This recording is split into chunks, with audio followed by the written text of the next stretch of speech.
Good morning, Facebook. Good morning, CASA. I am Darcy Cunningham. I'm the Executive Director of Fairfax CASA. And it is Saturday, and I am sitting outside of my neighborhood on the most beautiful morning we've had in a long time. Got my trusty running mate here with me. Say hi, Ollie. And as many of you know, we are kicking off our 10th annual Fairfax Run for the Children a little differently this year. For the last 9 years, we've had a big race that started and finished at the Fairfax courthouse complex.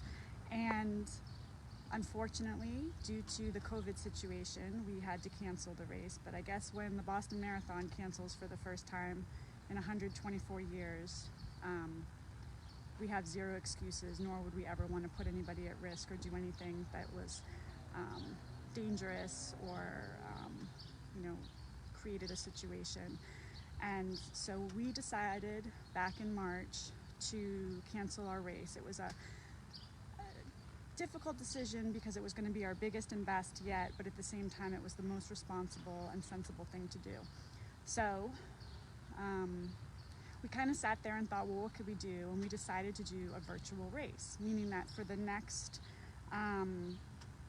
couple of weeks, we will let everybody run or walk or do their thing on their own and sign up and do it virtually. And so today's the kickoff, and I am going to come out of retirement today and run a 5K. I'm not going to film that, but I am going to do it. And we hope that you will also join us over the course of the next week or so. And just sign up at www.fairfaxrunforthechildren.com, and we will send you an awesome t-shirt. I have to say, of all the years that we've done this year's t-shirts are by far my absolute favorite design.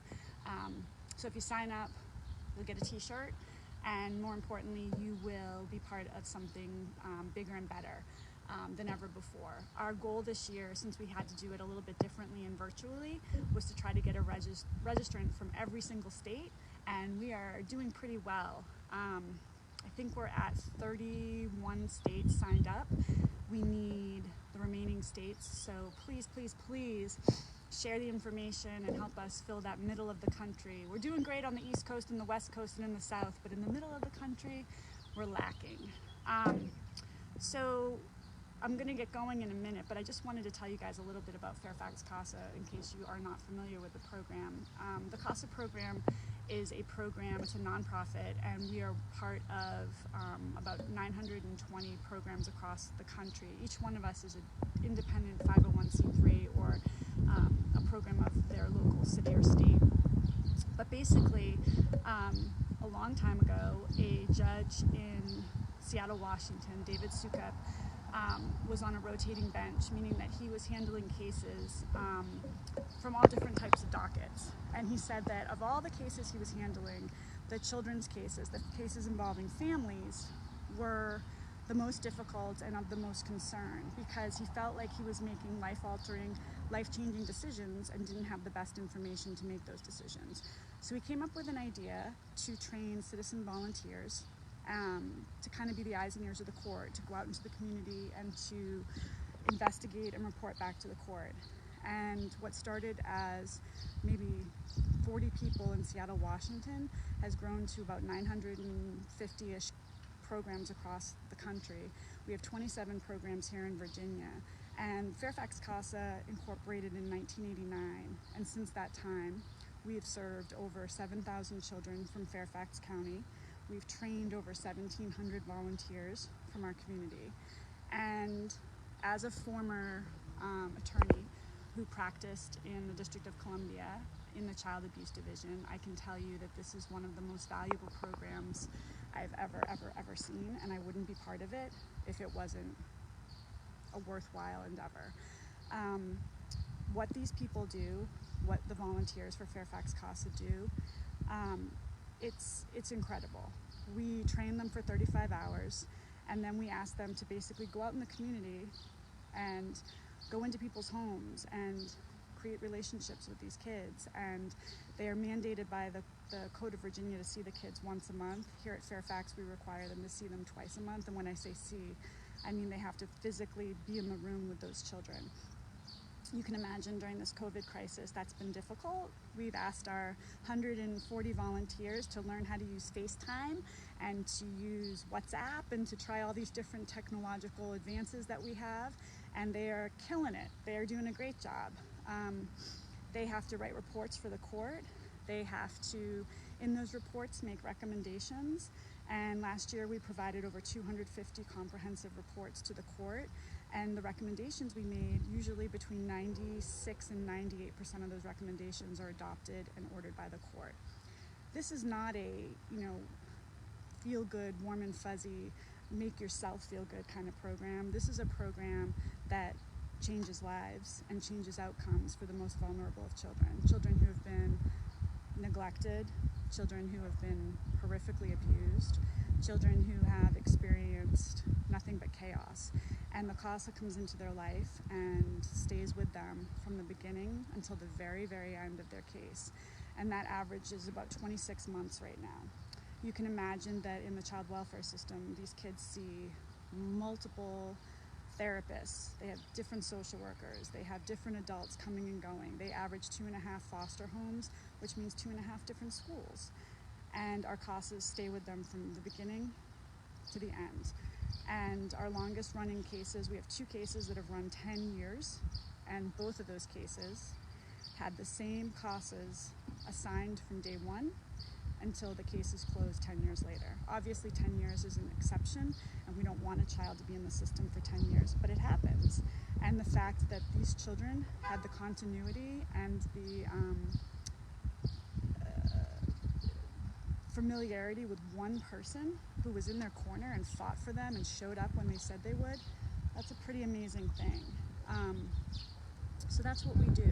And I can tell you that the CASAs are incredible human beings. I've never been more proud to be part of an organization in my life. Especially during this COVID situation, they have gone above and beyond.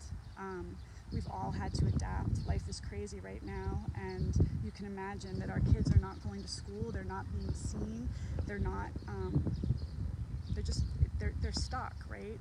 And so now more than ever, these people checking in on them and making sure they're okay and reporting and making sure these kids don't fall through the cracks, it's crucial. And not only are they doing it, they're doing it with grace, and they're doing it with passion, and they're doing it with dedication, and I just have never been more impressed or proud to be part of something. These are just incredible human beings, and I'm lucky. I'm really, really lucky to be part of this organization. They humble me, and they really, truly inspire me. So that's kind of what we do. And at the end of the day, I can honestly tell you that the CASAs and the CASA program is a really important component of the child welfare system in Fairfax County. We make sure that the focus remains on the children. We make sure that those children's voices are heard in the court. And at the end of the day, the only reason we're there is for the kid. We're not there for the parents or the government or social services. We're there for the kid. And while every person that represents those other entities has a job to do, our job is to focus on what's important, the child. So that's what we do. And I can tell you that at the end of the day, I would rather be in no other place. I should also mention that the staff of Fairfax CASA is ridiculously incredible. And every day I get to go to work with this incredible group of people. We all happen to be women, go figure. And they're just fantastic. And I am just in awe of the people I get to spend the day with and be around. I don't want to keep you too much longer, but last year we served 290 children. We still have a month left to go in this year, and we're already at 325, and that's with a significant drop in the number of cases coming in right now because of the COVID situation. The COVID situation has seen a massive decline in the number of cases coming into CPS, We went from 450 calls in the month leading up to the COVID crisis down to 50 calls. And what that means is not that abuse and neglect is happening. It means that these children don't have eyes on them, and these children are not being seen. And by not being seen, they're at significant risk for abuse and neglect. What that also means is when school goes back in session, which it will, God help us, it will, when it goes back into session, we are going to see a massive surge of cases because all of the mandated reporters who are tasked with making those calls to CPS are finally going to get their eyes back on these kids, and as a result, the calls are going to come in. So while this has been a crazy time for us in terms of adapting and figuring out how to do what we need to do remotely and with grace, I keep telling my staff to buckle in because I think the fall is going to be crazy. The fall is always really difficult for us anyway because school goes back in session and all the kids that have been out for the summer, come back and you see the kids that haven't been taken care of or have been abused or, haven't been fed or just neglected in general. Now you're going to see kids who haven't been in school since March. So everyone in child welfare right now is buckling up because we know it's coming. It's going to be quite the tsunami. That said, we need volunteers. I'm not going to lie to you, it's a tough gig. We swear in about 10% of the people that inquire about becoming a CASA, and that's because this is not for the faint of heart, right? This is not for people who want to just come and go and do stuff when it's easy. This is a serious commitment. We're asking you to commit to these kids for 26 months at the least, and you have to do a lot of things, and you have to show up when you say you're going to show up, and you have to think through and make recommendations as to the course of these kids' lives. So at the end of the day, we can't, while we would love to accept every person that applies, we simply can't. It's got to be the right fit. And also, we recognize that this is not for everybody. It's tough. But we're here. Sorry, there's a motorcycle going by. We're here and we support the volunteers, and I promise you that you are never on your own.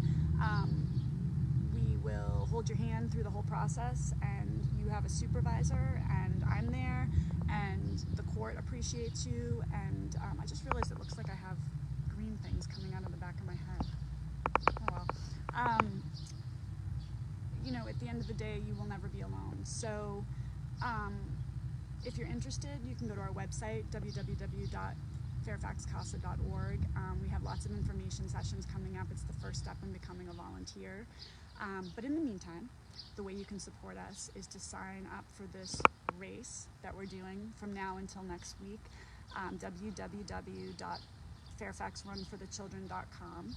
And that said, I think I've covered everything. I think so. I am going to go start my race with my trusty companion down here, who is being so well behaved. I hope you all have a wonderful Saturday. It is a beautiful day. If you haven't opened your windows or gone outside yet, I hope you do.